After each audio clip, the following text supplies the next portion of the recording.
Thank you.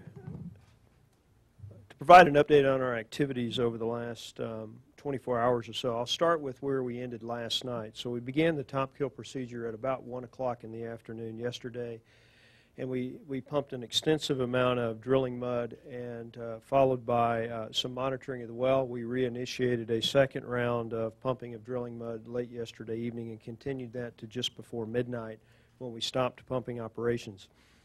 We then suspended activities overnight while we monitored the well, evaluated the results of our activities so far, and restocked the vessels for additional top kill activity.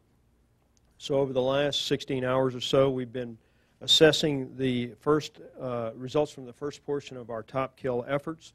We restocked the vessels that were offshore, and we've developed the next phase of the top kill operation. We should begin pumping operations sometime a little later this evening. These operations will likely include the use of some form of bridging materials and could use our junk shot capability, which is deployed on the seabed. I should stress, as we did last night, that this operation continues. It's proceeding according to the plan that we've put in place, and it will likely continue on for at least another 24 hours. If successful with the top kill operation, the final phase will be following the pumping of mud and other materials with cement. And as has already been mentioned, if the operation is unsuccessful, we will immediately move to the application of the lower marine riser package cap, LMRP cap, as we've described previously.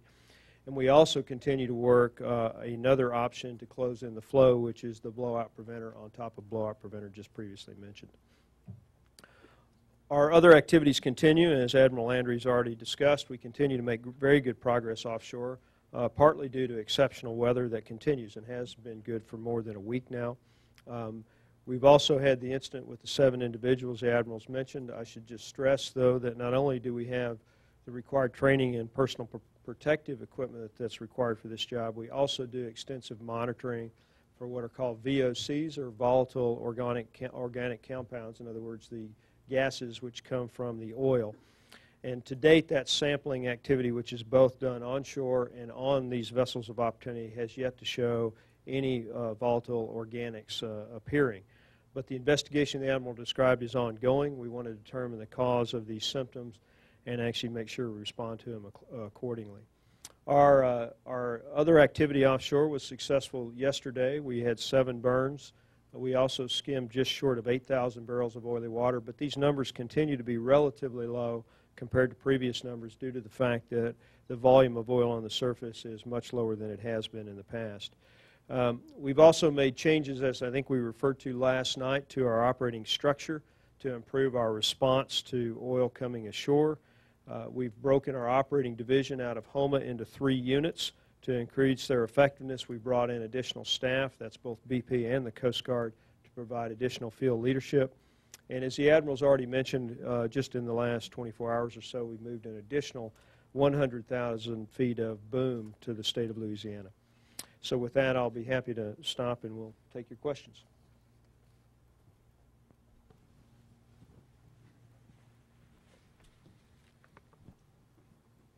Ben Knuckles with the Associated Press.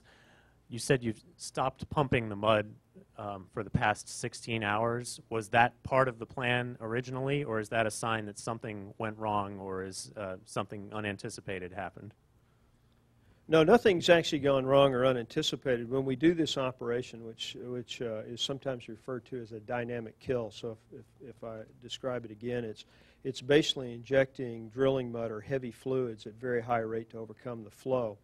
At times what you have to do is pump in the fluid. You're monitoring, in particular, the pressures of that operation. And based on that pressure data, you determine whether you believe you're overcoming the flow or if you need to take additional steps. And those steps could actually be pumped at higher rates. Those steps could be actually pumping heavier fluids or lighter fluids, or they could involve pumping this bridging material and even using the junk shot. So I would characterize what we've done so far as part of the plan. We've intentionally, if you recall, installed a lot of monitoring equipment, gauges, for instance, to be able to monitor our activity. And so we did the initial pumping. We monitored that. We stopped. We monitored the well. Then we restarted pumping. And now we believe the next step is we've restocked additional drilling mud, about another 15,000 barrels we brought offshore today. And later on this evening, we'll restart, and we expect to use some of the bridging material, and we may use the junk shot as well. Did the initial pumping overcome the flow? It's hard to be certain. We obviously, we believe we did pump some mud down the wellbore. We obviously pumped a lot of mud out the end of the riser. That was very visible from watching the plume. But we haven't yet completed the operation, and that'll be done when the well stops flowing and can no longer flow to surface. And that's when we'll know we've had success with this phase.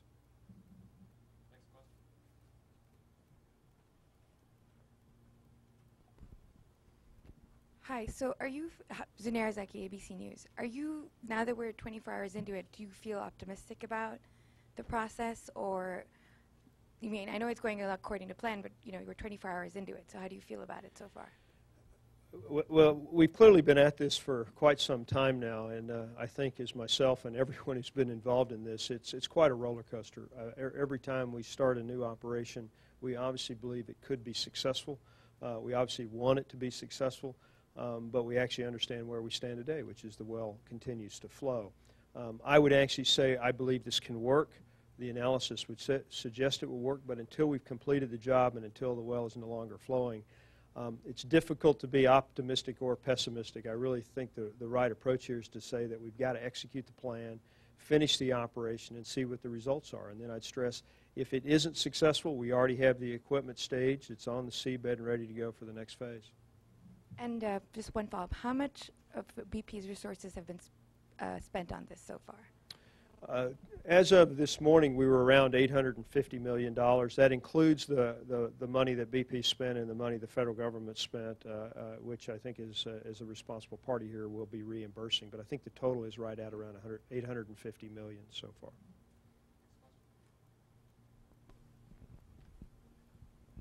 Yes, Alan Johnson for Agence France Presse. There's been a lot of anxiety about the chemical dispersants, and Admiral Landry, you've talked about keeping the fight offshore. There's reports today of a large plume undersea moving towards Mobile Bay. What can you tell us about the biologists that were consulted? Who were the biologists that BP consulted before the chemical dispersant, and what is I mean, there's a lot of anxiety about putting pollutants on top of pollution. Well, I think, you know, probably two things to answer there. I think the first piece, which is about the use of dispersants.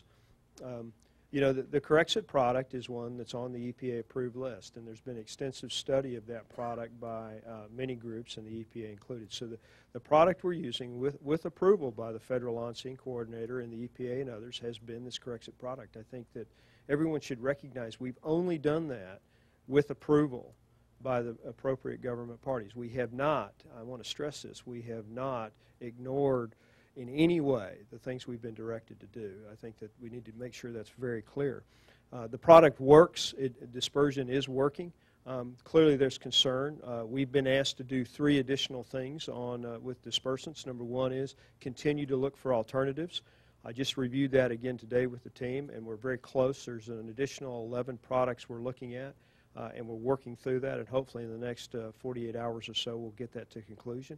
And as I've stated many times, if there's a less toxic, more effective product, we'll switch to it, without a doubt. We won't even have to be ordered to do that. We'll do it voluntarily. The second thing is to do additional study literature reviews to see if there are any additional materials which tell us about the long-term effects. We have yet to find that, but we continue that. And the last point we were instructed to do was to minimize the use, and the Admiral's already spoken to that.